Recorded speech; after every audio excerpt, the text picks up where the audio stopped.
ॐ सहना भवतु सहनौ भुनक्तु सह वीर्यङ्करवावहै तेजस्विनावधीतमस्तु मा विद्विषावहै। ॐ शान्तिः शान्तिः शान्तिः।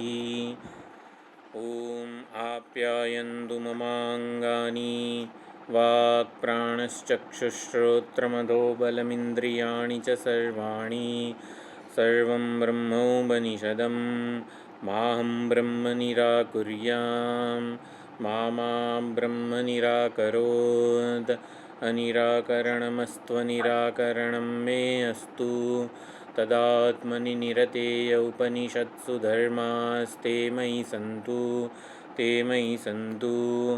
ॐ शान्तिः शान्तिः शान्तिः। हरिः ॐ श्रीगुरुभ्यो नमः। हरिः ॐ।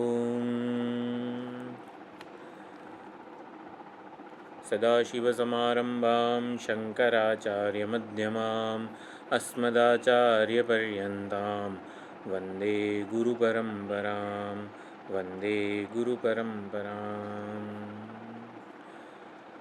ॐ यैरिमे गुरुभिः पूर्वं पदवाक्यप्रमाणतः व्याख्याताः सर्ववेदान्ताः तान्नित्यं प्रणतोऽस्म्यहम्।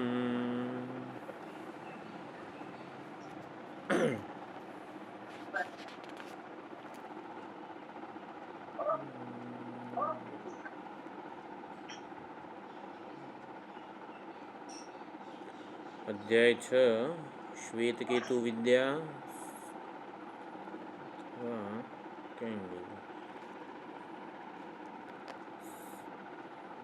સદવિદ્યા 1 થી 7 ખંડ જે છે એમાં બ્રહ્મ સત્યમ જગન મિથ્યા એ એટલે 1 થી 7 ને એક પ્રકરણ કહી શકાય. આમ તો મહાપ્રકરણ એક જ છે તત્વમસી. સમગ્ર સદવિદ્યા કે આ શ્વેતકેતુ વિદ્યાને મહાપ્રકરણ કહેવામાં આવે, જે એક જ પ્રકરણ છે તત્વમસી. પરંતુ પ્રકરણ એટલે વિભાગ, અને વિભાગપૂર્વક જાણવું હોય તો 1 થી 7 ખંડમાં જાણે કે તત્પદાર્થ શોધન છે, અથવા તો આવી રીતે બ્રહ્મ સત્યમ જગન મિથ્યા. તો 1 થી 7 પ્રકરણમાં વિચારણા આ પ્રમાણે થઈ કે જગત, આપણને જે દૃશ્ય જગત દેખાય છે એ કાર્ય છે. કાર્ય હોય તો એનું કારણ હોવું જોઈએ. એટલે જગત કાર્ય છે તો જગત કારણ એવા પરમાત્મા કે સતબ્રહ્મ છે. જગત કારણ એવા પરમાત્મા કે સદબ્રહ્મ છે, અને સદબ્રહ્મ જ આવી રીતે સંકલ્પપૂર્વક આ જગત રૂપે પ્રગટ થયા છે. જગતમાં શું છે તો તેજ, જળ અને પૃથ્વી. તેજોબન્ન એવું કહેવાય છે સંસ્કૃતમાં. તેજ, અપ અને અન્ન. તો તેજ એટલે અગ્નિ તત્વ, અપ એટલે જળ તત્વ, અને અન્ન એટલે પૃથ્વી તત્વ. તો આ સમગ્ર જગત જે મૂર્ત છે, આપણને દેખાય છે, દૃશ્ય છે, એ તેજ, અપ અને અન્ન એટલે કે અગ્નિ તત્વ, જળ તત્વ અને પૃથ્વી તત્વ, અન્ન વગેરે એ જ છે. તો તેજ, જળ અને પૃથ્વીનો રંગ લાલ, સફેદ અને કાળો. તો સમગ્ર જગતમાં જેટલી પણ વસ્તુઓ છે એ આ 3 રંગ રૂપ જ છે. બધી જ વસ્તુઓમાં 3 રંગ જોવા મળે છે, માટે બધી જ વસ્તુઓ ભૂતત્રયાત્મક છે, 3 ભૂત રૂપે જ છે. અને માટે 3 ભૂત રૂપે જ છે. એટલે 3 ભૂતો તો સત પરમાત્માએ લીધેલો વેશ અથવા તો કંચુક છે. જેમ અભિનેતા રાજારૂપી વેશ ધારણ કરે અને રાજા રૂપે અભિનય કરે, તો એવી જ રીતે સત પરમાત્માએ તેજ, અપ અને પૃથ્વી રૂપી વેશ ધારણ કરેલો છે. એટલે કે કંચુક વસ્ત્ર ધારણ કરેલું છે. આપણને જે રાજા રૂપે દેખાય છે એ હકીકતમાં રાજા નથી, પણ અભિનેતા છે. એટલે વિવક્ષા આ રીતે સમજવાની છે. આપણને જે અગ્નિ, જળ ને પૃથ્વી રૂપે, પંચમહાભૂત રૂપે, જગત રૂપે જે દેખાય છે એ હકીકતમાં જગત કે પંચમહાભૂત કે 3 ભૂતો નથી. એ તો હકીકતમાં પરમાત્મા જ છે. પરમાત્માએ સંકલ્પપૂર્વક નામ અને રૂપનું સર્જન કરેલું છે. નામ અને રૂપનું સંકલ્પપૂર્વક સર્જન થાય છે. તેજ અથવા તો અગ્નિ તત્વ, આકાશ, વાયુ, અગ્નિ, જળ, પૃથ્વી, આ 5 અથવા તો તેજ, અગ્નિ અને જળ, તેજ, જળ અને પૃથ્વી એવા 3 નામ રૂપનું સર્જન કર્યું સંકલ્પપૂર્વક. ચૈતન્યએ સંકલ્પપૂર્વક નામ અને રૂપનું સર્જન કરેલું છે અને એ નામ રૂપમાં પોતે જ પ્રવેશ કરેલો છે. એટલે જગતમાં જેને નામ રૂપ,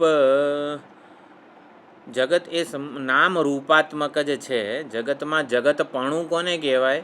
તો જગત એવું નામ અને જગત એવો એનો રૂપ કે આકાર વગેરે. જગતની જગ્યાએ તેજ, જળ અને પૃથ્વી એવું રાખીએ તો તેજ કોને કહેવાય? તેજ તત્વ. તો તેજ એવું નામ અને તેજ એટલે કે અગ્નિ તત્વ એવું રૂપ, એનો ગુણધર્મ જે છે એ કહેવાય. હકીકતમાં નામ અને રૂપથી વધીને જગતની કોઈ સત્તા નથી. એટલે આ શેના માટે સમજવાનું છે? બ્રહ્મ સત્યમ જગન મિથ્યા. તો જગતના મિથ્યાત્વ નિશ્ચય માટે આ પ્રકારની વિચારણા કરવામાં આવેલી છે.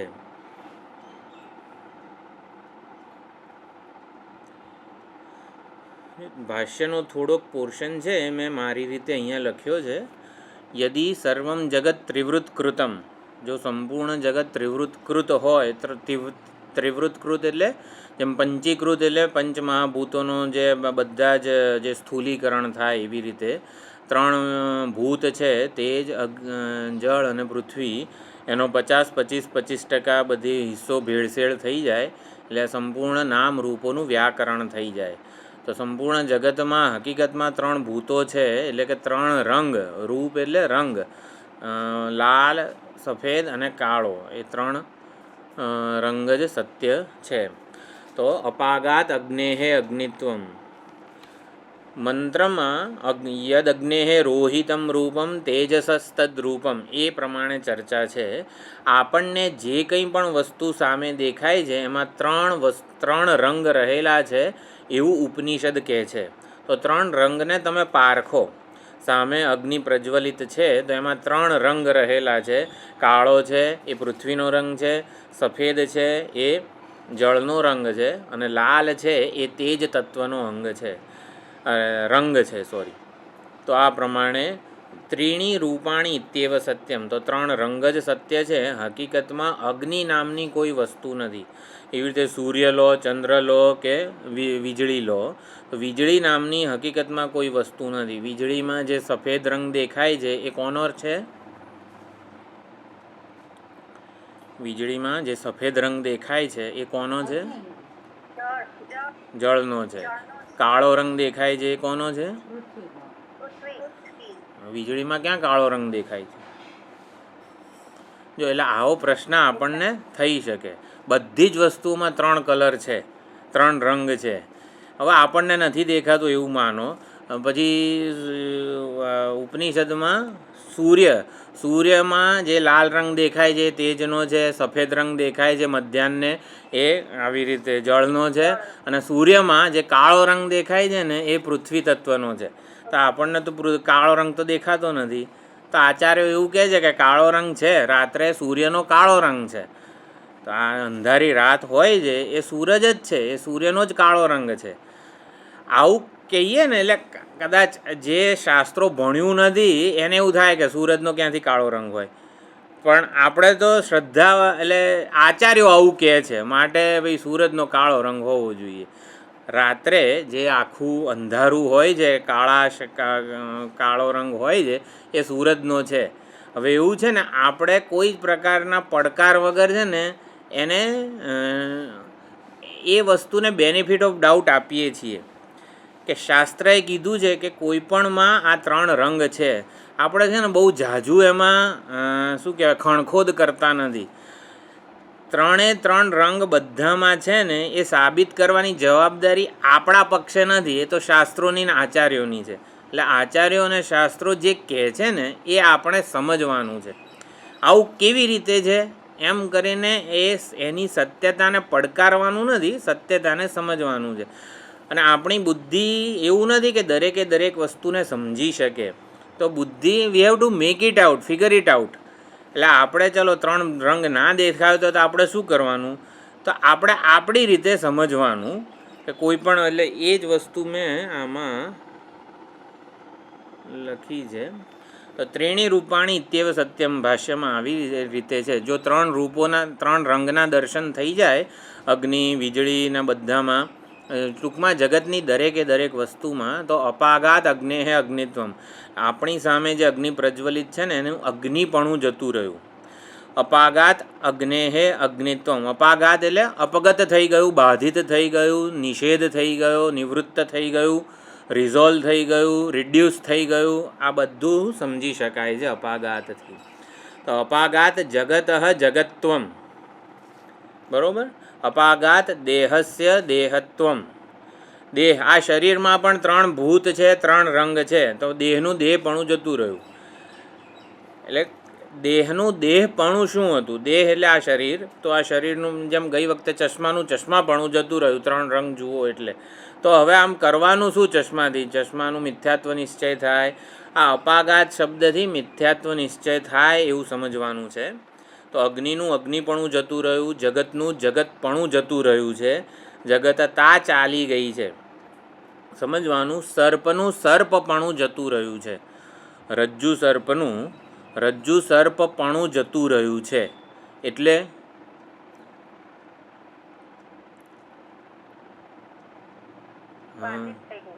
બાધિત થઈ ગયું છે.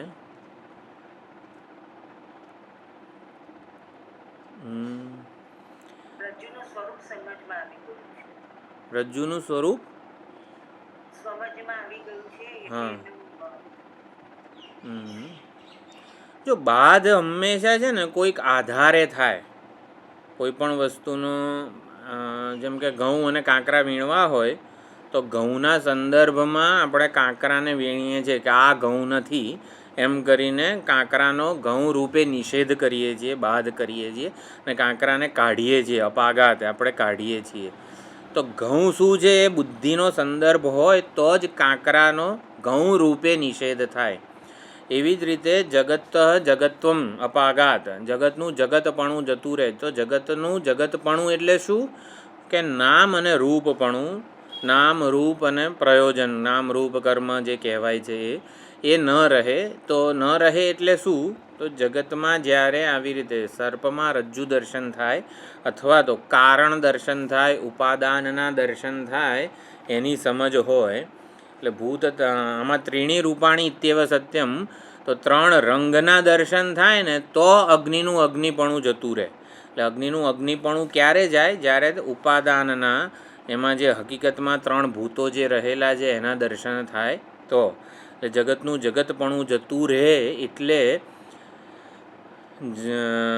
સમજવાનું એ, જગતનો બાધ કહો, જગતનો અપવાદ કહો, નિષેધ કહો, એ જગત વિશે હવે કોઈ અભિપ્રાય આપણે આપવા જોઈએ નહીં. જગત અનિત્ય છે, ક્ષણભંગુર છે વગેરેનો કોઈ અર્થ જ નથી. જગત સુખ સલામતીનું સાધન આપણે માનતા હોઈએ કે કોઈ પણ જગત આવું છે તેવું છે, કોઈ પણ જગત કે જગતની વ્યક્તિ વસ્તુ પરિસ્થિતિ વિશે કોઈ જ અભિપ્રાય કે કોઈ જજમેન્ટ સાચું નથી.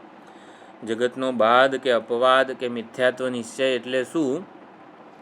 જગત વિશે કોઈ જ નિર્ણય સેવવાની જરૂર નથી. જગત અનિત્ય છે, ક્ષણભંગુર છે ને દુઃખાલયમ અશાશ્વતમ અનિત્યમ અસુખમ, કોઈ પણ આપણે અભિપ્રાય બાંધવાની જરૂર નથી. એનાથી આપણને પણ માપવાની જરૂર નથી. જગત મિથ્યા છે એટલે જગતના ગર્ભમાં જે રહેલું છે, જગત રૂપે જે પ્રગટ થયું છે ને એ સત્ય છે. એટલે કે જગતનું અધિષ્ઠાન સત્ય છે. આપણને જે દૃશ્ય દેખાય છે જગત, એ અનેકતા, વિવિધતા, વિષમતા, વિશેષતા, દરેક વ્યક્તિ વસ્તુ પરિસ્થિતિની મર્યાદાઓ પણ છે, વિશેષતાઓ પણ છે. આ બધી જ વસ્તુઓથી જગતને, એ વ્યક્તિ વસ્તુ પરિસ્થિતિને માપવાની નથી. કોઈને વધારે શ્લોકો યાદ રહેતા હોય તો એનાથી એ મહાન હોય એવું પણ માનવાની જરૂર નથી. એટલે કે જગતનું જગતપણું અપાઘાત એનો બાદ ક્યારે થાય? જગત વિશે આપણે અભિપ્રાય બાંધતા બંધ થઈએ. એ જગત આવું છે, કોઈ જ નિર્ણય કોઈ વ્યક્તિ વસ્તુ પરિસ્થિતિ વિશે લઈ શકાય એવો નથી. એનાથી આપણું કલ્યાણ થવાનું નથી. આપણે કહીશું જગત અનિત્ય છે, ક્ષણભંગુર છે, તે બધું જ નિર્ણય જે છે ને એ આપણને જ લાગુ પડવાનો છે. આપણી દૃષ્ટિમાં જ છે એ દોષ બધા. એટલે કોઈના વિશે આપણે અભિપ્રાય આપતા બંધ થઈએ, નિર્ણય બાંધતા બંધ થઈએ. જગત જેવું છે એવું સમષ્ટિ પ્રારબ્ધે પ્રગટ થઈ રહેલું છે. એમાં આપણા બધાએ જ આ જગતને આવો આકાર, આવું નામ વગેરે આપેલું છે. એટલે જગત માટે કોઈ ફરિયાદ ન હોય, જગત પાસેથી સુખ કે સલામતીની કોઈ જ અપેક્ષા ન હોય. જ્યાં સુધી કામના છે ત્યાં સુધી જ રાગદ્વેષ અથવા તો જગત વિશે કોઈકને કોઈક અભિપ્રાયો સેવાઈ જશે. એટલે કામના હોય ત્યાં સુધી જગતનું રૂપ આપણને સાચું અથવા તો આવી રીતે પ્રભાવિત કરનારું જ લાગશે. એટલે નિષ્કામ જેવા જેમ જેમ બનીએ ને એમ એમ જગત વિશેના અભિપ્રાયથી મુક્ત બનતા જઈએ. એટલે કામના હોય તો જ રાગદ્વેષથી માંડીને બધા જ દ્વંદ્વો ઉત્પન્ન થાય જગતમાં. એટલે જેટલા નિષ્કામ બનીશું, નિસ્વાર્થ બનીશું, એટલા જગત વિશેના અભિપ્રાયથી આપણે મુક્ત બની રહી શકીશું. જગત મિથ્યા છે એટલે મને જે જોઈએ છે એ જગત પાસેથી મળવાનું નથી. જગત મિથ્યા છે, જગત મિથ્યા છે એનો અર્થ જગતને કોઈ બ્રાન્ડ કરવાનો નથી. જગત આવું છે ને તેવું છે. જગત મિથ્યા છે એટલે શું? મને જે જોઈએ છે, મારી જે મૂળભૂત ઝંખના છે એ જગત પાસેથી પૂરી થાય એવી નથી. અપાઘાત અગ્નેહે અગ્નિત્વમ, અપાઘાત દેહસ્ય દેહત્વમ, એમ દરેક વસ્તુમાં સમજી લેવાનું કે જગત અપાઘાત એટલે ક્યારે? આપણે મને જે વસ્તુ જોઈએ છે એ મને જગતમાંથી મળવાની નથી. એટલે જગતનો મિથ્યાત્વ નિશ્ચય કહેવાય. તો અહીંયા બધી જ વસ્તુઓ જે છે ને એ સમજી લેવાની. અપાઘાત જગત જગત્વમ, દેહસ્ય દેહત્વમ. અને પછી હા, અપગત એટલે જતું રહ્યું, આપણી દ્રષ્ટિમાંથી જતું રહ્યું. જો મેં એ જ સાદા શબ્દોમાં, કારણ દર્શનેન કાર્યસ્ય કાર્યત્વમ અપાઘાત. કારણનું દર્શન થાય, ઉપાદાનનું દર્શન થાય કે અધિષ્ઠાનનું દર્શન થાય તો કાર્યનું કાર્યપણું જતું રહે. ઘૃતમ ગુડ ગોધૂમ દર્શનેન, ગોધૂમ એટલે ઘઉં, એટલે ઘી, ગોળ ને ઘઉંના દર્શનથી મોદકસ્ય મોદકત્વમ અપાઘાત. તો લાડુનું લાડુપણું જતું રહે. ત્રીણી રૂપાણી ઇત્યેવ સત્યમ. આપણને લાડુ માટે આકર્ષણ હોય, આપણને બહુ ભાવતો હોય કે ગમે તે ટૂંકમાં બહુ મહત્ત્વનો હોય આપણા માટે લાડુ, તો લાડુ જેનું મહત્ત્વ છે આપણામાંથી કઈ રીતે દૂર થાય? તો લાડુમાં હકીકતમાં શું રહેલું છે ને એ આપણે ચકાસવાનો પ્રયત્ન કરવો જોઈએ. તો આવી રીતે ઘી, ત્રણ વસ્તુઓ વગર એ લાડુનું લાડુપણું તો પોતાનું કશું જ નથી. લાડુ પાસે પોતાનું કશું જ નથી જેના લીધે એ પોતાને લાડુ તરીકે જાહેર કરી શકે. લાડુ પોતાને લાડુ તરીકે જાહેર કરી શકે એના માટે એ જે કંઈ પણ લે છે એ તો ઉછીનું જ લે છે, આવી રીતે ઘી, ગોળ ને ઘઉંના લોટમાંથી. તો આવી રીતે એ પોતાનું તો એની પાસે કશું જ નથી. અને માટે લાડુ માટે કોઈ પણ પ્રકારના અભિપ્રાયથી હું મુક્ત રહું, એને જ લાડુ માટે હું નિષ્પક્ષ બન્યો કહેવાઉં, ઓબ્જેક્ટિવ બન્યો કહેવાઉં, કે એ એના પ્રત્યે મને વૈરાગ્ય છે એવું કહેવાય. એટલે નામ અને રૂપ માત્ર જે છે, વાચારંભણ માત્ર છે, કાર્ય છે, ઉત્પન્ન થયેલું છે, માટે એ સદસદ વિલક્ષણ છે. લાડુ છે એવું એ ના કહેવાય, લાડુ નથી એવું ના કહેવાય. એટલે લાડુ વિશે કશો જ અભિપ્રાય બાંધવાની જરૂર નથી. એ ટૂંકમાં આને અપાઘાત, આ જે ભાષ્યનો મૂળ મંત્રનો શબ્દ છે અપાઘાત, એટલે અપગત કે આવી રીતે બાધિત થયો, નિષેધ થયો, નિવૃત્ત થયું, એની સત્ય બુદ્ધિ જે છે એ ખરી પડી, આ બધી વસ્તુઓ કહેવાય. અપાગાત ભૂત સત એવ સત્યમ અવશિષ્ટમ અદ્વિતીયમ. ભાષ્યમાં લખેલું છે સત જ અવશિષ્ટ રહે છે, એટલે સત એટલે મૂળ ઉપાદાન જે છે એ જ અદ્વિતીય સ્વરૂપે અવશિષ્ટ રહે છે.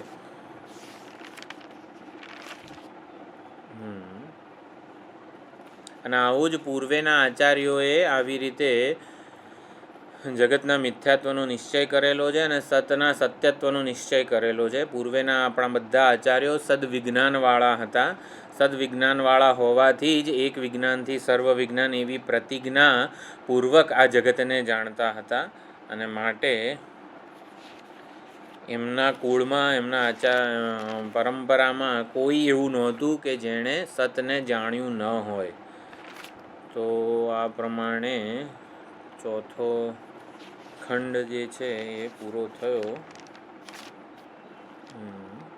દ્રષ્ટા તરફ વાળો જગત જે છે એ એનું મિથ્યાત્વ કે એનું સાચું સ્વરૂપ શું છે એણે રિવીલ કર્યું કે 3 રંગ છે, 3 ભૂત છે અને 3 ભૂત તો સતના જ કંચુક છે, સતના જ વેશ છે. માટે 3 ભૂતો રૂપે આ જે જગત છે એ તો હકીકતમાં સતનું જ રૂપ છે, સત કાર્ય છે.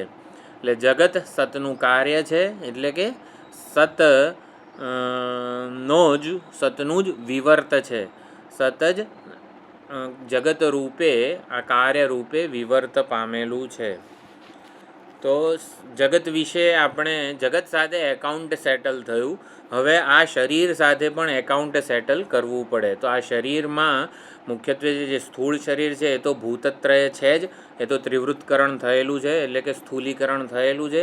એટલે એમાં તો આ શરીર તો આપણે આવી રીતે તેજ, જળ અને પૃથ્વીનું કાર્ય છે જ. અને એ રીતે એનું મિથ્યાત્વ નિશ્ચય કે અપાઘાત જે છે ને એ દૂર થઈ એ સમજી શકાય.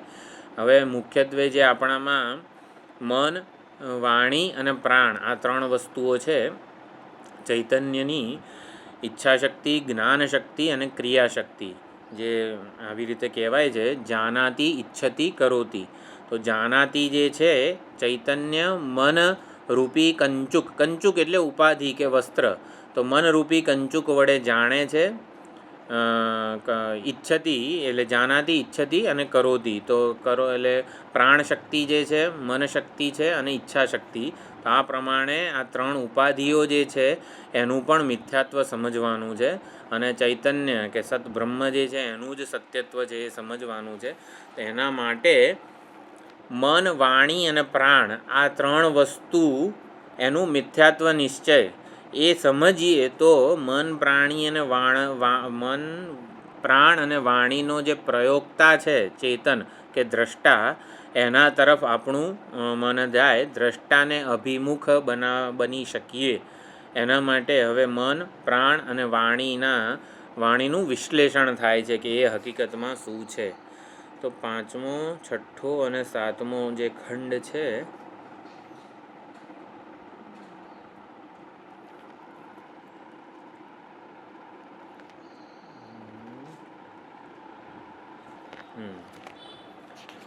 અન્નમ અશિતમ, જે 5મો ખંડ છે એ આવી રીતે આવે છે. અન્નમ અશિતમ ત્રેધા વિધીયતે.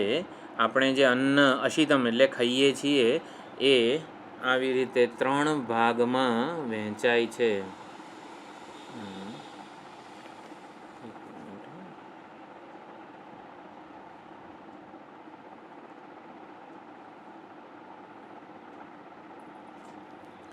અન્નમ અશિતમ ત્રેધા વિધીયતે.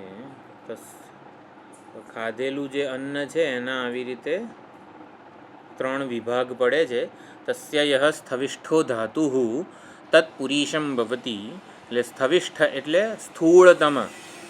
સ્થૂળ એને સ્થવિષ્ઠ સુપરલેટિવ ડિગ્રી છે. સ્થવિષ્ઠ ધાતુ એટલે જે સ્થૂળતમ ભાગ છે. ધાતુનો અહીંયા ભાગ એવો અર્થ કરવાનો છે. તો જે અન્ન આપણે ખાઈએ છીએ એ 3 ભાગે વહેંચાય છે. તો 3 ભાગમાંથી જે સ્થૂળતમ ધાતુ છે, ભાગ છે એ પુરીશમ ભવતી. એ આવી રીતે વિષ્ઠા રૂપે બહાર નીકળી જાય છે. યો મધ્યમઃ, જે મધ્યમ ભાગ છે તે માંસ બને છે આપણા શરીરમાં. અને જે અનિષ્ઠ એટલે સૂક્ષ્મતમ ભાગ છે એ મન બને છે. મન બને છે એટલે મનનું આવી રીતે નિર્માણ કરે છે, મનને પુષ્ટ કરે છે. તો અહીંયા સ્થવિષ્ઠ એટલે સ્થૂળતમ, અનિષ્ઠ એટલે સૂક્ષ્મતમ, અને મધ્યમ એટલે વચલો. એટલે વચલો એટલે અહીંયા એવું સમજવાનું કે સૂક્ષ્મ ભાગ.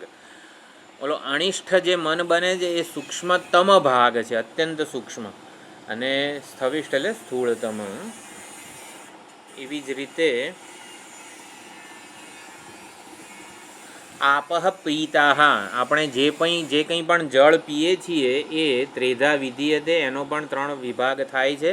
તાસામ, જો અપ શબ્દ છે એ નિત્ય બહુવચનાંત સ્ત્રીલિંગ શબ્દ છે. અપ એટલે જળ. તો જળ જે છે એ હંમેશા બહુવચનમાં હોય, સ્ત્રીલિંગ શબ્દ છે. એટલે આપહ પ્રથમા વિભક્તિ. તો આપહ પીતાહ એટલે પીળા રંગનું પાણી, એવું નહીં. પીતાહ એટલે પીવાયેલું. એટલે જળ જે આપણે પીએ છીએ, એટલે કે પીવાયેલું જે જળ છે એ ત્રેધા વિધીયતે, 3 પ્રકારે 3 વિભાગે વહેંચાય છે. તાસામ યહ સ્થવિષ્ઠો ધાતુ તન્મૂત્રમ ભવતી. તો જે જળનો જે સ્થૂળ ભાગ છે એ મૂત્ર બને છે. જે મધ્યમ ભાગ છે તલ લોહિતમ, જે મધ્યમ ભાગ છે એ લોહી બને છે. અને યહ અનિષ્ઠ સપ્રાણ. તો જે અનિષ્ઠ એટલે સૂક્ષ્મતમ ભાગ છે પીવાયેલા પાણીનો, એનાથી પ્રાણ પુષ્ટ થાય છે. સૂક્ષ્મતમ ભાગ, પીધેલા પાણીનો સૂક્ષ્મતમ ભાગ પ્રાણ બને છે. બને છે એ શબ્દ પ્રયોગ નથી, ભાષ્યકારે લખે છે પ્રાણસ્ય ઉપચયમ કરોતી, એટલે પ્રાણને પુષ્ટ કરે છે. પ્રાણ પુષ્ટ ક્યારે થાય? જ્યારે પાણી પીએ ત્યારે. મન પુષ્ટ ક્યારે થાય? પોષણ ક્યારે મળે મનને? જ્યારે આપણે અન્ન વગેરે ખાઈએ ત્યારે. પછી તેજ અશિતમ ત્રેધા વિધીયતે. તો તેજ એટલે કે તેજ તત્વ, અગ્નિ તત્વ જે છે એ અશિતમ, એને ખાઈએ, ખાધેલું તેજ તત્વ 3 વિભાગમાં વહેંચાય છે. અશિતમ, તો તેજ આપણે અગ્નિને ક્યારે ખાધો છે ખરો? આપણે અગ્નિ ખાઈએ છીએ ખરા? તેજ અશિતમ એવું કીધું છે. ના, જઠરાગ્નિ નથી. આપણે અગ્નિ ક્યારે ખાધો છે? ના, એ પણ નહીં. અહીંયા ભાષ્યકાર જ લખે છે તેજથી સ્નિગ્ધ, ઘી તેલ વગેરે જે સ્નિગ્ધ પદાર્થો છે, જે ઈંધણવાળા છે, એ અહીંયા સમજવાના છે. તો આવું ભાષ્યકારે લખેલું છે. તો એ જે તેજ તત્વ જેમાંથી મળે છે એ જ્યારે ખાઈએ છીએ ત્યારે આવી રીતે 3 ભાગમાં વહેંચાય. એમાં જે સ્થૂળતમ ભાગ છે એનાથી અસ્થિ હાડકાં બને છે. જે મધ્યમ ભાગ છે એનાથી મજ્જા બને છે. અને જે સૂક્ષ્મતમ ભાગ છે એનાથી વાણી પુષ્ટ થાય છે. તો ચલો હવે આ જે વસ્તુ છે ને એને સમજવાનો પ્રયત્ન કરીએ. 3 તત્વ, તેજ, જળ અને પૃથ્વી. તો તેજ આપણે સૌથી પહેલાં અન્ન સમજીએ. અન્નમ અશિતમ ત્રેધા વિધીયતે. તો ભાષ્યકાર સુંદર અહીંયા લખે છે, પેટમાં જવા માત્રથી આપણે જે અન્ન ખાઈએ છીએ એ પેટમાં જાય એટલે સીધું 3 ભાગમાં વહેંચાઈ જાય એવું નથી. ભગવાનની કૃપા હોય ને તો 3 ભાગમાં વહેંચાય. જેનો જઠરાગ્નિ કે વૈશ્વાનર અગ્નિ જે છે એ આવી રીતે મંદ હોય, નબળો હોય, તો પણ અન્ન જે છે એ 3 ભાગમાં વહેંચાતું નથી. એટલે આપણે જે ખાઈએ એનાથી આપણા બધા અંગોને જે પુષ્ટિ મળવી જોઈએ એ આપણા હાથમાં નથી. ગમે તેટલું B12ની અને વિટામિન ડીની ગોળીઓ ખાઈએ તો એ વિટામિન ડી વધે અને B12 વધે એવો કોઈ નિયમ નથી. એનો આધાર કોના ઉપર છે? જાઠરાગ્નિ. જો ભાષ્યકાર આમાં છે ને લખે છે જાઠરેણ અગ્નિના પચ્યમાનમ અશિતમ પચ્યમાનમ. જાઠરાગ્નિ વડે પચેલું અન્ન, એટલે કે શું લખેલું છે, ચાલો આ આપણે પછી જોઈશું ભાષ્ય. એકવાર વિવક્ષા સમજી લઈએ, મંત્રાર્થ. એટલે વૈશ્વાનર સાક્ષાત પરમેશ્વરનું રૂપ છે. ગમે તેટલું ખાઈએ પણ પ્રારબ્ધમાં હોય ને એટલા જ અંગ અને પ્રત્યંગ આપણા બનતા હોય છે. સારું ખાઈએ તો વધારે સારું થાય એવું બધું નથી. પણ પ્રારબ્ધમાં હોય ને એટલે વૈશ્વાનર અગ્નિરૂપે સાક્ષાત પરમાત્મા જ બિરાજમાન છે અને એ જ આપણા જીવનને આવી રીતે ચલાવી રહ્યા છે. આપણને એમ લાગે ને કે આપણે સારું ખાઈશું તો સારું અન્ન, આપણું શરીર સ્વસ્થ રહેશે ને આમ તેમ બધું આપણે યોજના કરતા હોઈએ છીએ. હકીકતમાં પરમાત્મા ઈચ્છે ને એ જ પ્રમાણે આ શરીર ચાલે છે, પરમાત્મા ઈચ્છે એ જ પ્રમાણે આ જગત ચાલે છે. એટલે આપણે ઈશ્વરની શરણાગતિ જે છે ને એ હકીકતમાં શું છે? ઈશ્વરની શરણાગતિ એ કોઈક ઘટના કે ભૌતિક વસ્તુ નથી. એટલે ફલાણો ભક્તિ કરે છે ને એટલે ઈશ્વરને શરણાગત છે એવું નથી. ભગવાનની શરણાગતિ એક બૌદ્ધિક નિશ્ચય છે કે મારા જીવનને અને જગતને પરમાત્મા જ ચલાવી રહ્યા છે. એટલે આ પ્રકારનો જે નિશ્ચય છે ને બુદ્ધિનો, એને શરણાગતિ કીધી છે. શરણાગતિ બૌદ્ધિક છે, બુદ્ધિના નિશ્ચય રૂપે શરણાગતિ રહેલી છે. એટલે શરણાગતિનું કોઈ બાહ્ય સ્વરૂપ હોવું, જેમ વૈરાગ્ય પણ બુદ્ધિની પરિપક્વતાનું માપ છે, વૈરાગ્યની કોઈ બાહ્ય ચિહ્ન નથી. આવું કરે છે માટે આને વૈરાગ્ય કહેવાય, બહુ મોટો વિરક્ત છે. એટલે વૈરાગ્યનો કોઈ બાહ્ય ભૌતિક ચિહ્નો નથી. એવી જ રીતે શરણાગતિ પણ બૌદ્ધિક છે. બૌદ્ધિક શરણાગતિ હોવી એટલે શું? સુખી સલામત બની રહેવાનું મારું સામર્થ્ય નથી ને સુખી કે સલામતી, કાયમી સુખ સલામતી મેળવવાનો કોઈ ઉપાય હું જાણતો નથી. નહીં પ્રપશ્યામી મમાપનુદ્યાત યચ્છોક મુચ્છો ક્ષણમિન્દ્રિયાણામ. 8મો શ્લોક છે 2જા અધ્યાયનો. એમાં અર્જુને શરણાગતિનું સ્વરૂપ પ્રગટ કરેલું છે.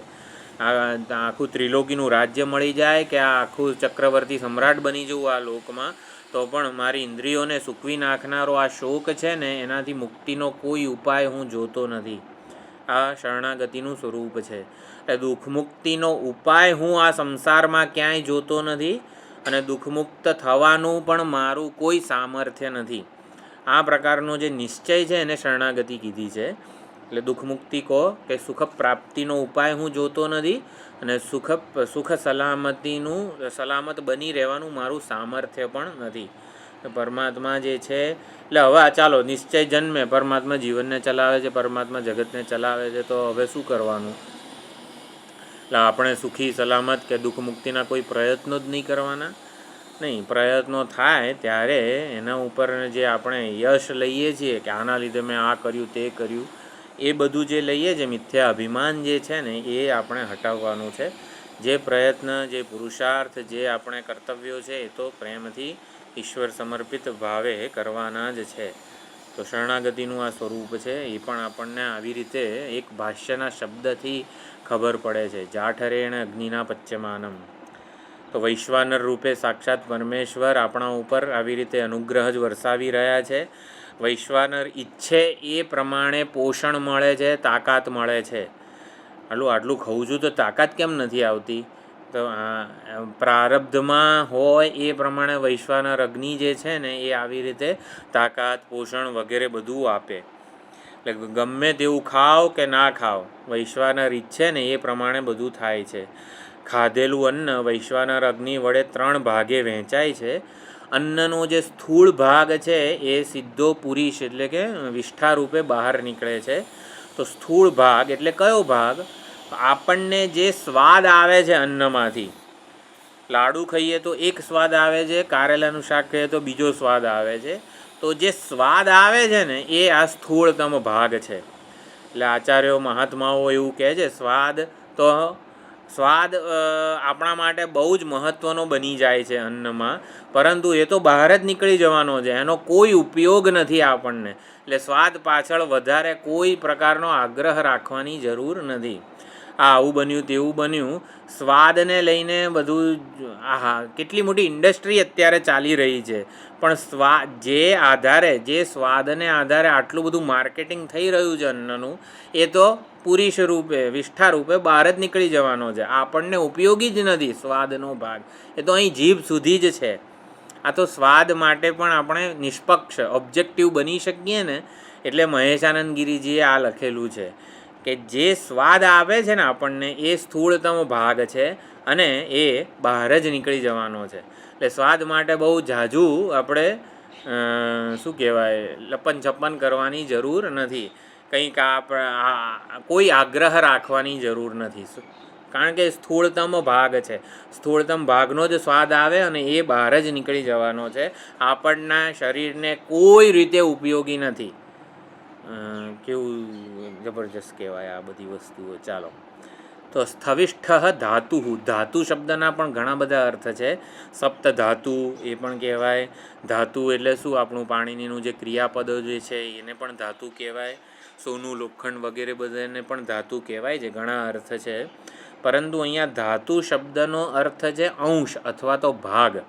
એટલે સ્થવિષ્ઠો ધાતુ એટલે સ્થૂળતમ વસ્તુ, સ્થૂળતમ ભાગ, જરૂરી ઘટકો. સ્થૂળતમ જે છે એ આવી રીતે વિષ્ઠા, સ્થૂળતમ ભાગ એટલે વૈશ્વાનર અગ્નિ વડે પકાવેલો અન્ન જે છે ને એનો સ્થૂળતમ ભાગ. આપણે જે ખાઈએ છીએ રોટલી, દાળ, ભાત, શાક, એનો સ્થૂળ ભાગ નથી ગણવાનો. વૈશ્વાનર અગ્નિ જ્યારે એને પકવે અને પચાવે ને ત્યારે, એટલે બધું. હવે અંદર જઈને કયો સ્થૂળ બને છે ને એ તો આપણને ખબર જ નથી, એ તો વૈશ્વાનર જ જાણે છે. એટલે ટૂંકમાં શરીર ભગવાન જ ચલાવે છે, આપણે ચલાવતા નથી. હું ઈચ્છું એ પ્રમાણે શરીરને બળ, તાકાત, સામર્થ્ય, આન તેન બધું, એ બધું ખાલી ભ્રાંતિઓ જ છે. આખો વ્યવહાર ભ્રાંતિ છે. આવું આપણે સમજીએ ને તો ખબર પડે કે આપણે શેના આધારે આમ કોલર અધ્ધર રાખીને આટલું વર્ષોના વર્ષો જીવીએ છીએ. એક વસ્તુ આપણે કરી શકતા નથી, તો ત્યાં આપણે કેવું મિથ્યા અભિમાન ક્યાં લઈ જાય છે આપણને. એટલે વૈશ્વાનર દ્વારા પકવેલ અન્નનો સ્થૂળતમ ભાગ પુરીશ વિષ્ઠા બને, જે ઉપયોગી નથી. મધ્યમ ભાગ માંસ બને છે. હવે માંસ કેવી રીતે બને? અન્નના રસથી રક્ત બને અને રક્તથી માંસ બનતું હોય છે. અને સૂક્ષ્મતમ ભાગ એટલે મન. તો જેમ દહીંનું મંથન કરવાથી માખણ વગેરે ઉપર આવે છે, એટલે ઉપર જે સૂક્ષ્મ ભાગ હોય ને એ ઉપર આવે, સૂક્ષ્મ અથવા તો સારરૂપ ભાગ હોય એ પણ ઉપર આવે. તો એવી જ રીતે વૈશ્વાનર જ્યારે આપણે ખાધેલા અન્નને પચાવે ત્યારે એનો સૂક્ષ્મતમ સારતમ ભાગ છે ને એ હૃદય સુધી આમ ઉપર આવે. એટલે સ્થવિષ્ઠો અનિષ્ઠ.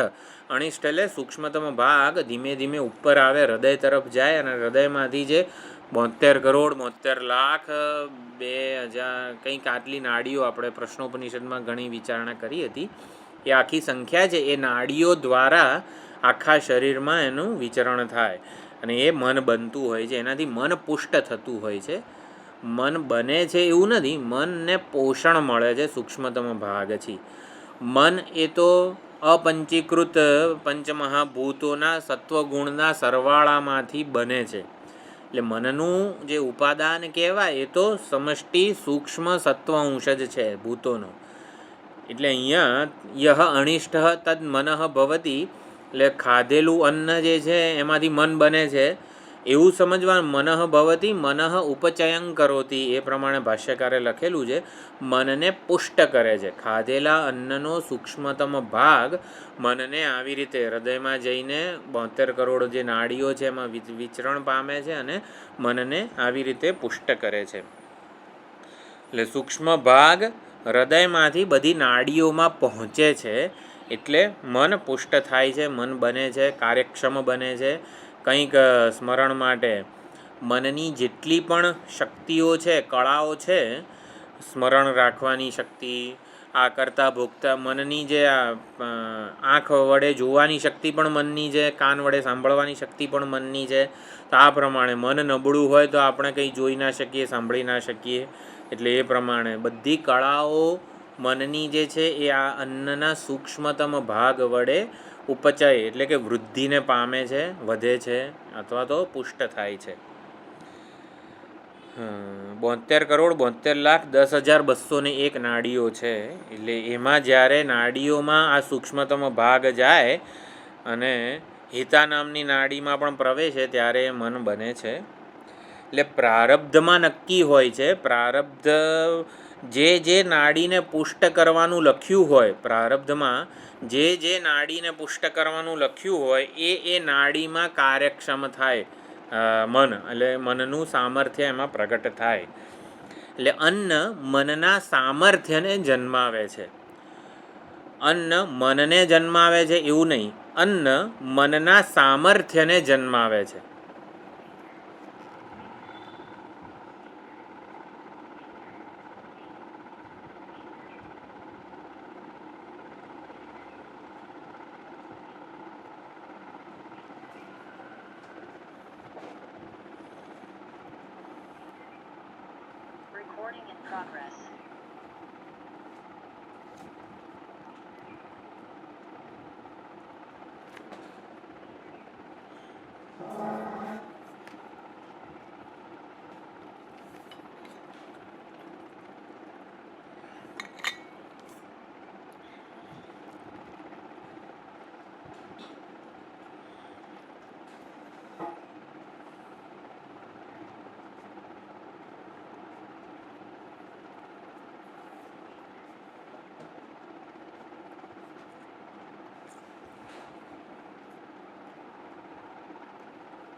પરમાત્મા કર્માધ્યક્ષ કર્મફળ દાતા છે, એટલે પરમાત્મા આપણા કર્મને નિશ્ચિત નથી કરતા, પરંતુ કયું કર્મફળ ભોગવવાનું છે ને એ નિશ્ચિત કરે છે.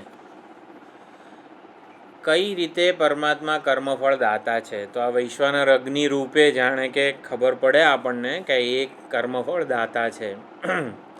આપણે કયું કર્મ કરવાના છીએ એવું નહીં, કયા કર્મનું ફળ ભોગવવાનું છે એ આવી રીતે વૈશ્વાનર પરમાત્મા નક્કી કરતા હોય છે. એટલે મંત્રસ્થ જે મનઃ ભવતી એવું છે, એટલે મનસઃ ઉપચયમ કરોતી, મનને પુષ્ટ કરે છે. એટલે સૂક્ષ્મ ભૂતોના સમષ્ટિ સત્વ અંશમાંથી બનેલું મન અન્નના સૂક્ષ્મતમ ભાગથી પુષ્ટ થાય છે. એટલે નિર્માણ પામે છે એવું નથી, પુષ્ટ થાય છે એવો અર્થ છે. ભાષ્યનો શબ્દ છે સૂક્ષ્મ વ્યવહિત વિપ્રકૃષ્ટાદિ સર્વેન્દ્રિય વિષય વ્યાપારકત્વ અપેક્ષયા મનસઃ ઉપચયન કરોતી એવો ભાષ્યનો શબ્દ છે. આપણે છે ને 3 મંત્રો જે છે એનું ભાષ્ય એકવાર છેલ્લે જોઈ લઈશું, ખાલી થોડો અર્થ જોઈ લઈએ.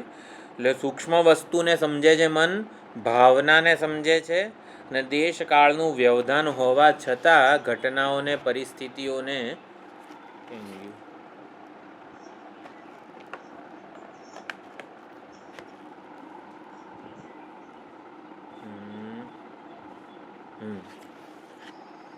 ચાલુ છે ને સમજે છે. બધી ઇન્દ્રિયોના વિષયોને એક સાથે જુએ છે, જાણે છે, સમજે છે, અને સ્વપ્નમાં પણ મન એક જ દેવ હોય છે, જેના લીધે આખું સ્વપ્ન વગેરે દેખાય છે, સ્વપ્નનો ભોગ થાય છે. હવે બીજું એક વસ્તુ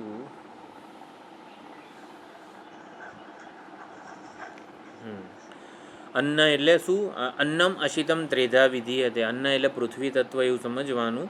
તો એ જે વૈશ્વાનર અગ્નિ વડે જ્યારે આપણે ખાધેલું અન્ન પચે છે, પકવાય છે, ત્યારે જે પુરીશ એટલે કે મળ છે, એટલે જે સ્વાદ આવે છે એ સ્થવિષ્ઠ કોઈ જ મહત્ત્વનો ભાગ નથી, પુરીશ રૂપે બહાર નીકળી જાય છે. મધ્યમ ભાગ માંસ બને છે, અને મધ્યમ ભાગ અન્નનો મધ્યમ ભાગ એટલે શું? જેટલા પણ મિનરલ્સ છે, અત્યારે મિનરલ્સ એટલે આપણે જે કેલ્ક્યુલેટ કરીએ છીએ આમાં આટલું કાર્બોહાઈડ્રેટ છે, ફેટ છે, પ્રોટીન છે, જે આપણે કેલ્ક્યુલેશન બધું અત્યારે જાણીએ છીએ એને મધ્યમ ભાગ કહેવાય. એટલે કાર્બોહાઈડ્રેટ, ફેટ અને પ્રોટીન મુખ્યત્વે આ 3 હોય, પણ પછી બીજા પણ જે મિનરલ હોય ગણી લેવાના. અન્નના પોષક દ્રવ્યો એને મધ્યમ ભાગ કહેવાય. તો મધ્યમ ભાગ એ માંસ બને છે, મિનરલ્સ બધા. એટલે માંસ એટલે શું? આપણું જે સ્નાયુ વગેરે જે સ્થૂળ શરીર હોય આપણું અત્યારે જે દેખાય છે એ એનાથી બને છે. આ પણ ક્યારે બને? વૈશ્વાનરની કૃપા હોય તો. વૈશ્વાનર અગ્નિના હાથમાં છે કે મધ્યમ ભાગ આપણો બરોબર બને. કાર્બોહાઈડ્રેટ, પ્રોટીનના હાથે બધું જે છે એ પણ વૈશ્વાનરના જ હાથમાં છે, આપણા હાથમાં કંઈ નથી. અનિષ્ઠ, અનિષ્ઠ એટલે જે એકદમ સૂક્ષ્મ ભાગ છે એ મનને ઘડે છે. યહ અનિષ્ઠ તદ મનઃ ભવતી એટલે એ મનને ઘડે છે, મનમાં વિચારોને જન્માવે છે. અને એ જ હેતુથી જે સાત્વિક અન્ન છે એનું ખૂબ જ મહત્ત્વ છે. 17મા અધ્યાયમાં પણ જે અન્ન વગેરે કીધું છે એનું કાર્ય વગેરે, સત્વગુણ એટલે કાંદા લસણ વગેરે એનું મેડિકલ વેલ્યુ ખૂબ જ હોય છતાં પણ આપણે આવી રીતે જે આપણા આચાર્યોએ એમનો નિષેધ જ કરેલો છે સાધક માટે, જે વિરક્ત વૈરાગ્ય અથવા તો સત્વગુણી જે આ જીવન જીવતા હોય મુમુક્ષુ માટે કાંદા લસણ વગેરેનો નિષેધ કરેલો છે. કારણ કે એ તામસિક વિચારો જન્માવે છે. લસણ જે છે એ તામસિક વિચારો જન્માવે છે અને ડુંગળી જે છે એ રાજસિક વિચારો જન્માવે છે.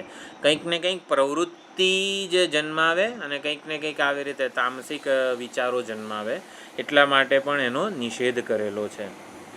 તો પહેલાં આવી રીતે 3 સૂક્ષ્મ શરીર વગેરે બધું બન્યું. હવે બીજો મંત્ર આપહ પીતા ત્રેધા વિધીયન્તે, એટલે પાણીનો પણ સ્થૂળ ભાગ મૂત્ર બને છે, મધ્યમ ભાગ રક્ત લોહી બને છે અને સૂક્ષ્મતમ ભાગ પ્રાણ બને છે, એટલે કે પ્રાણને સામર્થ્ય પ્રદાન કરે છે. તેજ અશિતમ, તો ખાધેલ તેજ, તેજ એટલે અહીંયા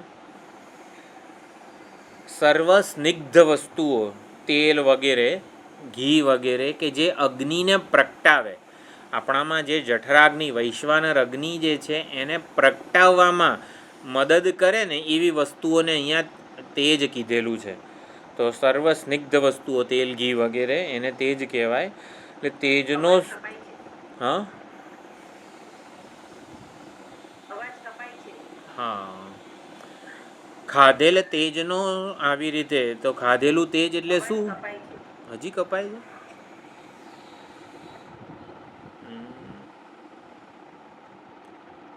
તો બરોબર છે. ખાધેલ તેજ એટલે તેજ અહીંયા શું કહેવાય? તેજ અશિતમ ત્રેધા વિધીયતે, તો અન્ન અને પાણીનો જે સ્થૂળતમ ભાગ હતો એ મૂત્ર અને પુરુષ રૂપે એ મહત્ત્વનો નથી, એ સીધો બહાર નીકળી જાય છે, કચરો છે. પણ એવી રીતે તેજ, આ ઘી તેલ વગેરેનો જે સ્થૂળતમ સ્થવિષ્ટ ભાગ છે એ તો કામનો છે, એ નીકળી નથી જતો, એ ઉપયોગી છે. શેમાં? આ આપણી અસ્થિ એટલે કે આ શું કહેવાય હાડકાં વગેરે બને છે, એટલે એ મહત્ત્વનો છે, એ કંઈ આવી રીતે નકામો નથી, એનાથી હાડકાં વગેરે બને છે. સ્થૂળ ભાગથી અસ્થિ, મધ્યમ ભાગથી મજ્જા, મજ્જા એટલે બોનમેરો એ બને છે, અને સૂક્ષ્મતમ ભાગથી વાણી, આપણી વાણી જે છે એ પ્રગટ થાય છે. એટલે ખાધેલ પીધેલ અન્ન પાણી અને તેજ તત્વ જે છે એના 3 પ્રકારનો પરિપાક થાય છે, 3 પ્રકારનું કાર્ય જન્માવે છે. ત્રેધા વિધીયતે એટલે 3 પ્રકારે એ એની ઇફેક્ટ કે કાર્ય જન્માવે છે. એક વસ્તુ જે છે 3 પ્રકારે કઈ રીતે કાર્ય જન્માવે? તો આપણે જે સ્કૂલમાં ભણતા હતા ત્યારે પેટ્રોલિયમ જે છે, કાચું તેલ રણમાંથી ને વગેરે જ્યાંથી બી મળે એમાંથી કેવી રીતે પ્રોસેસ કરીએ તો કેટલી બધી, એક પેટ્રોલિયમ જે મૂળભૂત તેલ હોય છે એમાંથી પેટ્રોલ, ડીઝલ, ડામર ને સીએનજી ગેસથી માંડીને પેટ્રોલિયમની ટાંકી આવતી હતી. આપણે ભણવામાં સ્કૂલમાં ભણતા હતા ત્યારે 8 થી 10 વસ્તુઓ એક કાચા તેલમાંથી આવી રીતે બને છે. એને ધીમે ધીમે ગરમ કરતા જઈએ, વધારે ગરમ કરીએ તો આ મળે, વધારે ગરમ કરીએ તો આ મળે. તો એવી જ રીતે એક જ વસ્તુ જે છે એ આવી રીતે 3 એની ઇફેક્ટ જન્માવે છે. શરીર આ 3 વસ્તુઓ જે છે એટલે શું? આપણા શરીરમાં સ્થૂળ કે સૂક્ષ્મ શરીરમાં જે કંઈ પણ છે ને એ તેજ, જળ અને પૃથ્વી જ છે એવું સમજાવવું છે. તેજ, જળ અને પૃથ્વીથી વધીને આ શરીર સ્થૂળ કે સૂક્ષ્મ શરીરમાં કશું જ નથી. મન, પ્રાણ અને વાણી પણ સૂક્ષ્મ શરીરનો ભાગ છે, તો એ પણ તેજ, પૃથ્વી અને જળ રૂપ જ છે. એટલે વાચારંભણ માત્ર જ છે. આપણું સ્થૂળ શરીર અને સૂક્ષ્મ શરીર સત્ય નથી, એ પણ ભૌતિક છે, ભૂત માત્ર જ છે. અને માટે એમાં આ સ્થૂળ કે સૂક્ષ્મ વગેરેમાં અનુસ્યુત શું છે ને એ જોવાનું છે. એટલે 3 ભૂતો જ રહેલા છે. આમાં મેઇનલી આ પોર્શનનું પ્રયોજન એ છે કે બાહ્ય જગત માટે તો આપણે એના સત્યત્વનો જે નિશ્ચય છે કે એમાં સત્ય શું છે ગર્ભમાં, એ નિષ્પક્ષ બનીને કરી શકીએ છીએ કે હા આ જગત આવું છે તેવું છે વગેરે વગેરે. પણ પોતાના શરીરનો જ્યારે ભાગ આવે કે આ શરીર તો સાચું જ ને, એટલે કે પોતાના તરફ આવે ત્યારે આપણે વિશ્લેષણ કરતાં જાણે કે અચકાઈએ છીએ. તો એ પણ આવી રીતે નીડરપણે વિશ્લેષણ કરી શકીએ, એટલે વિચાર કરી શકીએ, વિવેક વિચાર કરી શકીએ.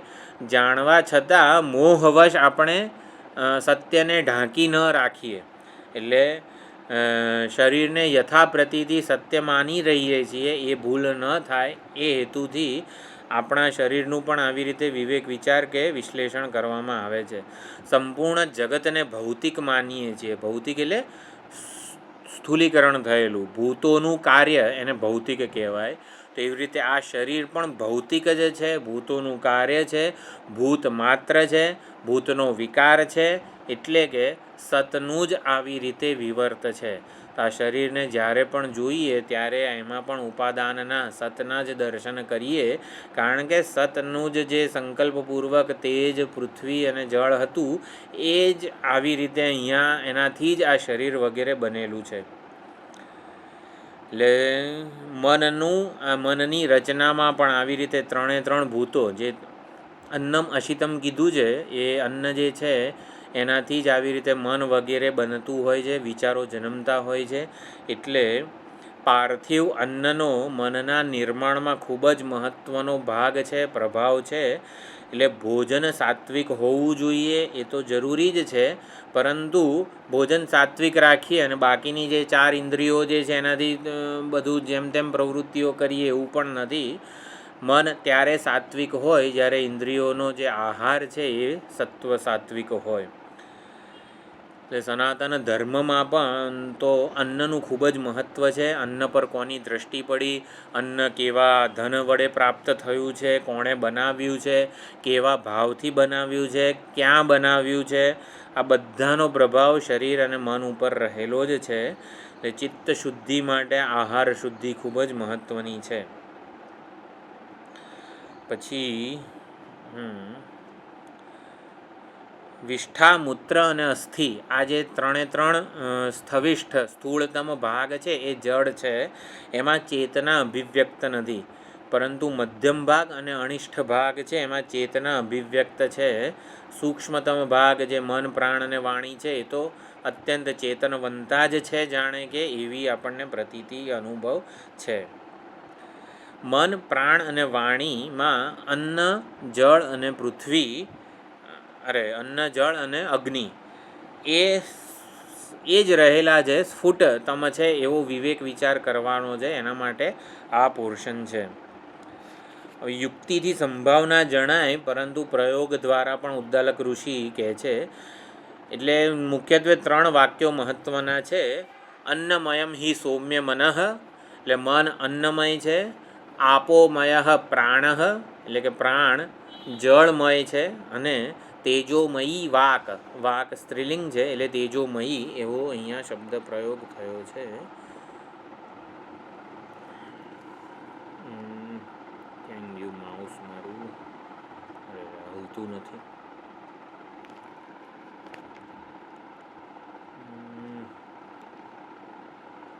ચાલો મંત્ર બતાવવો છે પણ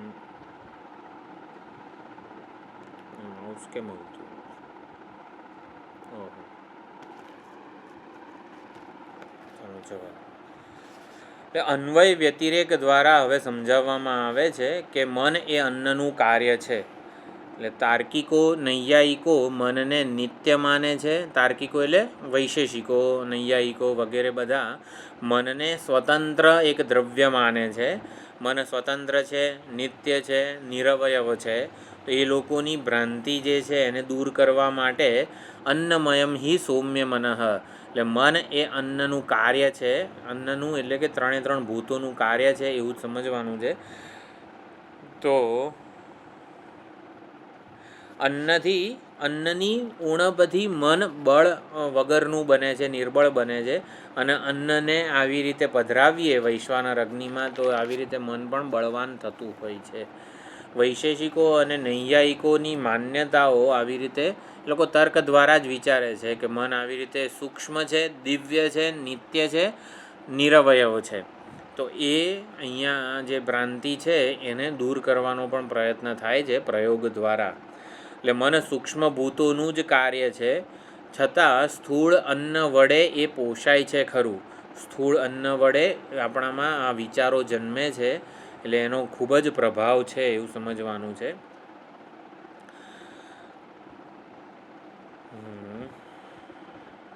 બીજું એટલે શ્વેતકેતુએ કીધું, જે ચોથો મંત્ર જે છે ને એમાં, કે શ્વેતકેતુ એટલે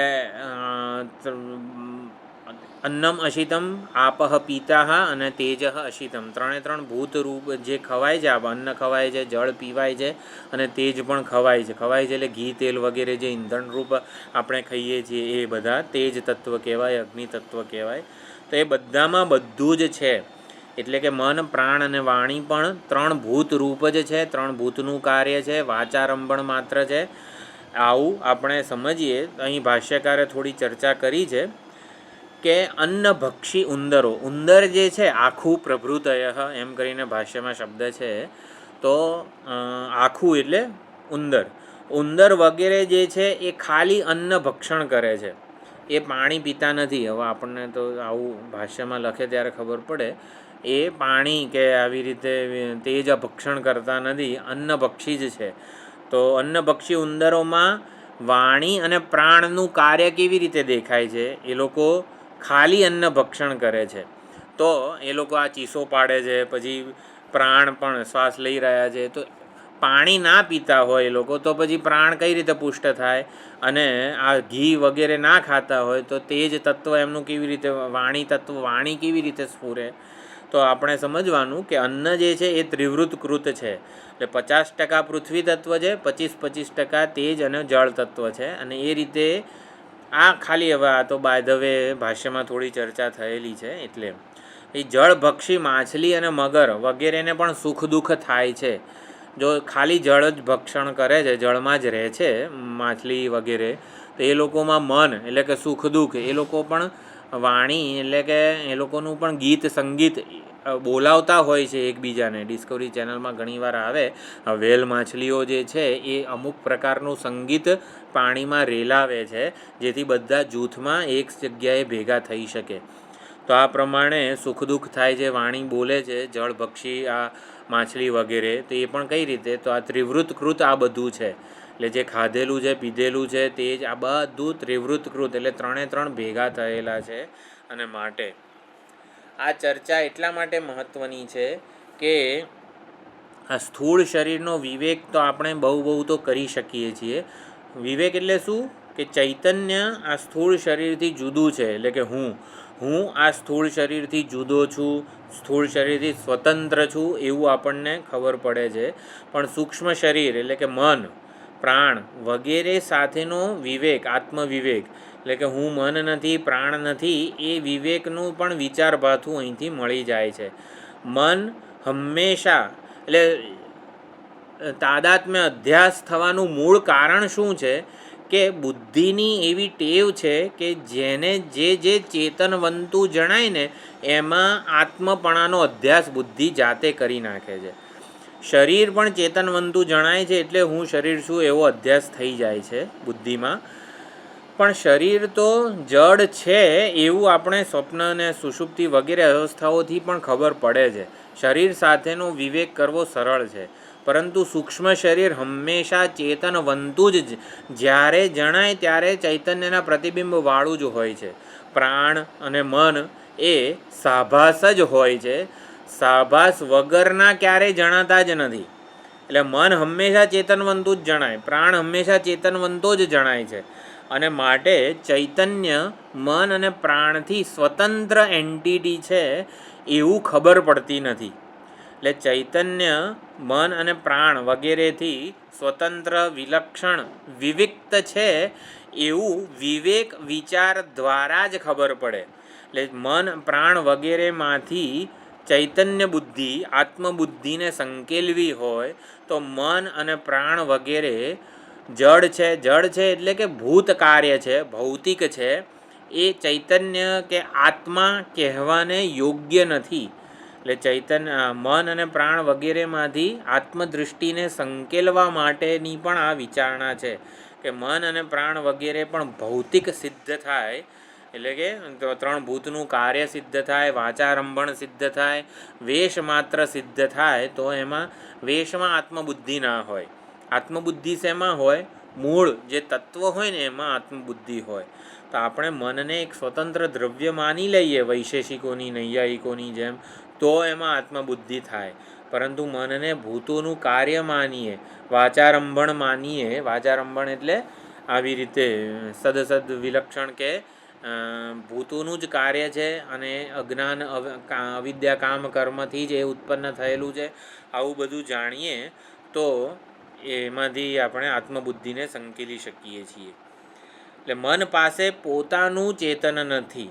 મન હંમેશા ચેતનવંતું જ, જ્યારે જણાય ત્યારે ચેતનવંતું જણાય છે, ચિત્ત પ્રતિબિંબવાળું જ જણાય છે. પણ સમજવાનું વિવેક વિચાર દ્વારા જ ખબર પડે કે મન પાસે સ્વતંત્ર અથવા તો પોતાનું ચેતન નથી, છતાં મન પાસે હંમેશ માટે ઉછીનું લીધેલું ચૈતન્ય છે. મન જ્યારે પણ હોય ત્યારે એ ચિદાભાસ સહિતનું જ હોય છે, માટે ચેતનવંતું જ જણાય છે. અને માટે રાગ દ્વેષ સુખ દુઃખ વગેરે જે મનોવૃત્તિઓ છે એનો જ્યારે પણ જ્ઞાન થાય, એનું જ્યારે પણ એ પ્રકાશિત થાય ચૈતન્ય વડે, ત્યારે આ સુખ દુઃખ વૃત્તિ, આ રાગદ્વેષ વૃત્તિ એવું જ્ઞાન નથી થતું. હું સુખી દુઃખી, હું રાગી દ્વેષી, હું કામી ક્રોધી, એવી જ રીતે થાય છે. એટલે મનને હું માની જ લીધેલું છે. કેમ? કારણ કે ચેતનવંતું જણાય છે, ચિદાભાસ સહિતનું જણાય છે. તો હું કામી ક્રોધી, હું રાગી દ્વેષી, હું એટલે મનના જે વિકારો છે એમાં હુંપણાનો જ અધ્યાસ થાય છે. તો એ અધ્યાસને રોકવા માટે મન સાથે અંતર ઊભું થઈ શકે, એટલા માટે મનને ભૌતિક સ્વીકારીએ, સમજીએ તો એમાં આત્મપણાનો જે અધ્યાસ છે ને એને થતો રોકી શકીએ છીએ. એટલે પણ આ વિચારણા મહત્ત્વની છે. મન ભૌતિક છે, અન્નનો વિકાર છે, ઉછીનું સત્તા સ્ફૂર્તિ ધરાવે છે. એવી રીતે પ્રાણ પણ જળનો વિકાર છે, જળ વડે જ એ પુષ્ટ થાય છે. પ્રાણમાં પણ ઉછીના સત્તા સ્ફૂર્તિ રહેલા છે. પ્રાણ પણ સ્વતંત્ર રીતે કાર્યક્ષમ નથી. એટલે પ્રાણથી મારે માપવાની જરૂર નથી, મનથી પણ મને માપવાની જરૂર નથી.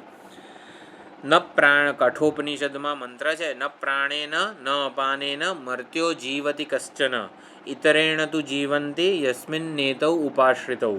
તો આપણને એમ લાગે છે ને કે પ્રાણ છે ને ત્યાં સુધી આ શરીર છે કે હું છું. આ પ્રાણ જ્યારે બંધ થઈ જશે ને ત્યારે હું જતો રહીશ. એટલે કે પ્રાણ એટલે શ્વાસોશ્વાસ વગેરે જે ચાલે છે, એટલે હું પ્રાણ છું એટલે શું? પ્રાણને લીધે ટકેલો છું. પ્રાણ શ્વાસ લેવાના બંધ કરી દે, શ્વાસોચ્છ્વાસ બંધ કરે તો આપણે જતા રહીએ ને, આપણે હોઈએ કંઈ? એવી માન્યતા છે. પરંતુ પ્રાણના શ્વાસોચ્છ્વાસ ન પ્રાણેન ન અપાનેન મર્ત્ય જીવતિ કશ્ચન. કોઈ મર્ત્ય, કોઈ મનુષ્ય પ્રાણ અપાન વડે જીવતો નથી. ન પ્રાણેન ન અપાનેન મર્ત્યો જીવતિ કશ્ચન ઇતરેણ તુ જીવંતી યસ્મિન નેતો ઉપાશ્રિતો. આપણને એમ લાગે છે કે પ્રાણ અને અપાન એટલે કે પ્રાણવાયુ જે છે એ શ્વાસોશ્વાસ પાંચે પાંચ તંત્રો આ જે પ્રાણની શક્તિથી કાર્યરત છે. પરંતુ પ્રાણન શક્તિ ઇતરેણ તુ જીવંતી, બીજું જ કોક પ્રદાન કરે છે. પ્રાણ પાસે સ્વતંત્ર કે પોતાની પ્રાણ શક્તિ નથી. પ્રાણ તો એમાં પ્રતિબિંબિત ચૈતન્ય વડે જ કાર્યક્ષમ બને છે, શક્તિવાળો બને છે. એટલે પ્રાણ સ્વતઃ જડ છે. એટલે હું પ્રાણ છું એવું કહેવાવા યોગ્ય નથી પ્રાણ. એમ પ્રાણને આધારે આપણે પ્રાણમાં આત્મબુદ્ધિને સંકેલી શકીએ, એવી આ બધી વિચારણા છે. એવી જ રીતે તેજોમયી વાક, તો વાણી જે છે એ પણ તેજનો વિકાર છે. તેજનો વિકાર છે, તેજનું કાર્ય છે. વિકાર કરતાં અહીંયા તેજોમય શબ્દ છે, મયટ પ્રત્યય, એ કાર્યના અર્થમાં છે. તો આ પ્રમાણે વસ્તુ સમજાવી ઉદ્દાલકે શ્વેતકેતુને. અન્ન, જો આ શબ્દો સંસ્કૃતના ગોખી કાઢવાના છે. અન્નમયમ હિ સૌમ્ય મનઃ, એટલે કે મન છે એ અન્નમય છે, અન્નનું કાર્ય છે, ભૌતિક છે, એ આત્મા કહેવાને યોગ્ય નથી. આપોમય પ્રાણ, એટલે કે પ્રાણ છે એ જળને આભારી છે, જળનું કાર્ય છે. જેટલું પાણી પીએ ને એટલો પ્રાણ આપણા પુષ્ટ થાય. અને તેજોમયી વાક, તો જેટલા સ્નિગ્ધ પદાર્થો જે છે એના લીધે આ વાણી જે છે એ પોષાતી હોય છે. બ્રાહ્મણ જે છે, ઘનપાઠી બ્રાહ્મણો જે છે એ ઘીના લાડવા વગેરે બહુ જ ખાતા હતા, એટલે ઘીથી જાણે કે વાણી જે છે એ પુષ્ટ થતી હોય છે. એટલે વાણી વગેરેને સામર્થ્ય જ્યારે ઘી વૈશ્વાનરમાં હોમાય અને આપણું પ્રારબ્ધ હોય, વૈશ્વાનરની કૃપા હોય, તો આપણી ઘીથી વાણી પુષ્ટ થાય. નકરું ઘી લોટે લોટા પી કરીએ એટલે આમ અવાજ આપણો ખૂંખાર થઈ જાય એવું નહીં. તો વૈશ્વાનરના હાથમાં જ છે. એટલે 3 વસ્તુઓ સમજ્યા. અન્નમયમ હિ સૌમ્ય મનઃ, આપોમય પ્રાણ, તેજોમયી વાક. તો આ છે. શ્વેતકેતુ કહે છે કે મને આપોમય પ્રાણ, તેજોમયી વાક તો સમજાઈ ગયું કે પાણી વડે પ્રાણ જે છે પોષાય છે અને તેજ વડે વાણી વગેરે પોષાય છે. તેજ, વાણી તેજનું કાર્ય છે, પ્રાણનું કાર્ય, પ્રાણ એ જળનું કાર્ય છે. પરંતુ અન્નમયમ હિ સૌમ્ય મનઃ મને હજી નિશ્ચય થતો નથી. આપે તો કીધું છે, સમજાવ્યું છે, પરંતુ ભૂય એવ માં ભગવાન વિજ્ઞાપયતું, મને ફરીથી સમજાવો, કોઈક યુક્તિ આપો, કોઈક પ્રયોગ દ્વારા દૃષ્ટાંતપૂર્વક બતાવો. એટલે ઉદ્દાલક કહે છે ભલે સારું. એટલે મન અન્નથી કેવી રીતે ઘડાય છે એ મને ફરીથી થોડું હું પોતે જાતે નિશ્ચય કરી શકું એટલે સમજાવો. તો અહીંયા એકવાર યુક્તિ આપે છે કે જેવી રીતે દહીંને મથવામાં આવે, 6થો સેક્શન છે, દધ્નઃ સૌમ્ય મથ્યમાનસ્ય યહ અણિમા સહ ઉર્ધ્વમ સમુદિશતિ તત્ સર્પિર્ભવતી. મંત્ર કહે છે દહીંને જ્યારે વલોવવામાં આવે, મથવામાં આવે, ત્યારે જે સૂક્ષ્મ ભાગ છે, સર્પી એટલે બટર, એટલે માખણ રૂપે ઉપર આવે છે. તો એવી જ રીતે વૈશ્વાનર જ્યારે અન્નને આવી રીતે મથે છે, પકવે છે, ત્યારે અન્નનો જે સૂક્ષ્મ ભાગ છે, સૂક્ષ્મતમ ભાગ, એ આવી રીતે હૃદયમાં ઉપર જાય છે, નાડીઓ દ્વારા મન બને છે, મનનું નિર્માણ કરે છે, મનને ઘડે છે. આ પ્રકારે યુક્તિ આપી કે જો આવી રીતે દહીંની જેમ આવી જ રીતે વૈશ્વાનર જ્યારે અન્નને પચાવે ને ત્યારે મન બને છે. તો એક યુક્તિ આ ઉદ્દાલકે સમજાવી. એટલે વૈશ્વાનર દ્વારા ખાધેલું અન્ન પાકે ત્યારે એ સૂક્ષ્મ ભાગ છે હૃદયમાં ઉપર જઈને મનને પોષણ આપે છે. એવી જ રીતે અપામ સૌમ્ય પીયમાનાનામ તેજસઃ અશ્યમાનાયામ સમુદિશતિ સવાગ. સૂક્ષ્મ ભાગ એટલે શું? જે ઉપર જાય આવી રીતે હૃદયમાં, એ સૂક્ષ્મ ભાગ બને. હવે આ બરાબર આપણને તો સ્વીકાર્ય છે, આપણને કંઈ આમાં તકલીફ નથી. છતાં શ્વેતકેતુ કહે છે તમે યુક્તિ તો આપી, પણ મને તો આમ શું કહેવાય, પ્રયોગ દ્વારા બતાવો કે અન્નમયમ હિ સૌમ્ય મનઃ, તો મન એ અન્નનું કાર્ય છે એવું મને યુક્તિ પ્રયોગ દ્વારા બતાવો. તો પ્રયોગ કરીને બતાવે છે કે તું 15 દિવસ ખાઈશ નહીં.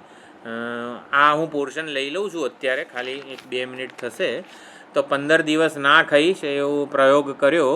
તો 15 દિવસ ના ખાધું, પણ ઉદ્દાલકે કીધું તારે પાણી જેટલું પીવું હોય એટલું પીજે, પણ અન્ન ખાતો નહીં. તો અન્ન ના ખાધું એટલે મનને પોષણ મળવાનું બંધ થયું. તો મનને પોષણ મળવાનું બંધ થયું તો એક એક દિવસે મનની એક એક કળા જે છે, આંખ દ્વારા જોવાની, કાન દ્વારા સાંભળવાની, સ્મરણ શક્તિ, દ્રષ્ટા શ્રોતા મનતા કરતા ભોગતા વિજ્ઞાતા, આ બધી મનની કળાઓ કહેવાય જાણે કે. તો મનનું સામર્થ્ય ધીમે ધીમે ઘટતું ગયું. ખાધું નહીં શ્વેતકેતુએ, એટલે પછી ઉદ્દાલકે બોલાવીને કીધું બોલ, તો ઋગ્વેદ બોલ, સામવેદ બોલ, યજુર્વેદ બોલ. તો શ્વેતકેતુ કહે છે નવઈ મામ પ્રતિભાંતિ ભોહો. એટલે આપણને કંઈ સમજણ ના પડે ને તો આવું બોલવાનું. નવઈ મામ પ્રતિભાંતિ ભોહો, મને કાંઈ ખબર પડતી નથી. કોણ ઋગ્વેદ ને કોણ યજુર્વેદ, કોણ સામવેદ. પછી 15મા દિવસે એટલે મનની 15 કળા જે છે ને એ નાશ પામી ગઈ. અને 16મી કળા છે ને મન પોતે હતું. એટલે 16મી કળા જે સૂક્ષ્મ મહાભૂતોના સત્વગુણના સરવાળામાંથી જે બનેલું મન છે એ પોતે 16મી કળા છે. 15 કળાઓ અન્નથી એમાં ઉપચય પામે છે. જે ખાધેલું અન્ન છે વૈશ્વાનર પચાવે તો બાકીની 15 જે છે ને એ મનમાં આવે છે. ઉપચય અપચય ને બને છે, એમાં ઉપચય અને અપચય થાય છે 15 કળાઓનું. 16મી તો ધ્રુવા કળા છે. 16મું તો પોતે મન પોતે છે. એટલે એ ભૂતોના સૂક્ષ્મ ભાગના સાત્વિક અંશના સરવાળામાંથી જે બને છે એ મન પોતે છે. એટલે એ નાશ નથી પામતું, પરંતુ આવી રીતે અન્નના પ્રતાપે જ મનની 15 કળાઓ, મનનું બધું સામર્થ્ય છે. તો ષોડશ કલહ પુરુષ, તો અન્વય વ્યતિરેક દ્વારા જણાવવામાં આવ્યું કે જો આપણે અન્ન ન ખાઈએ, અન્નનો આહાર ન આપીએ તો મનનો ક્ષય થાય છે, મનના સામર્થ્યનો પણ ક્ષય થાય છે. અને અન્નનો અન્વય થાય, અન્ન મળે તો ફરીથી પાછું શ્વેતકેતુ બધા વેદ બોલવા માંડ્યો, મનની સ્મરણ શક્તિ સામર્થ્ય બધું આવી ગયું. એટલે આ પ્રયોગ દ્વારા પણ ઉદ્દાલકે સમજાવ્યું કે આ મન જે છે એ અન્નનું કાર્ય છે, અન્નનું આવી રીતે ઘડે છે. તો આ પ્રમાણે મન પણ ભૌતિક છે એવું સમજાવ્યું. મન, પ્રાણ, વાણી ત્રણે ભૌતિક છે, એટલે એ આવી રીતે આત્મા કહેવાને યોગ્ય નથી. આવો વિચાર પાછું મળ્યું. હવે આ પોર્શન પૂરો થઈ ગયો અને હવે ત્વમ પદાર્થ શોધન થાય છે. બ્રહ્મ સત્યમ જગન મિથ્યા પોર્શન પૂરો થયો. હવે જીવો બ્રહ્મૈવ ના પરવઃ, એટલે આપણું મૂળભૂત જે સ્વરૂપ છે એ હવે ઉદ્દાલક આગળ સમજાવે છે. આપણે આવતી વખતે જોઈશું. સુંદર સંગતિ આપે છે 8મા સેક્શનથી. એટલે 7 સેક્શન અહીંયા પૂરા થયા અખંડ. આવતા વખતથી જીવ વિચાર શરૂ થાય છે. આપણું પોતાનું જે સ્વરૂપ છે સાચું, એની ઓળખ હવે શરૂ થાય છે. ઓમ પૂર્ણમદઃ પૂર્ણમિદં પૂર્ણાત પૂર્ણમુદચ્યતે પૂર્ણસ્ય પૂર્ણમાદાય પૂર્ણમેવાવશિષ્યતે. ઓમ શાંતિ શાંતિ શાંતિ. હરિ ઓમ. શ્રી ગુરુભ્યો નમઃ. હરિ ઓમ.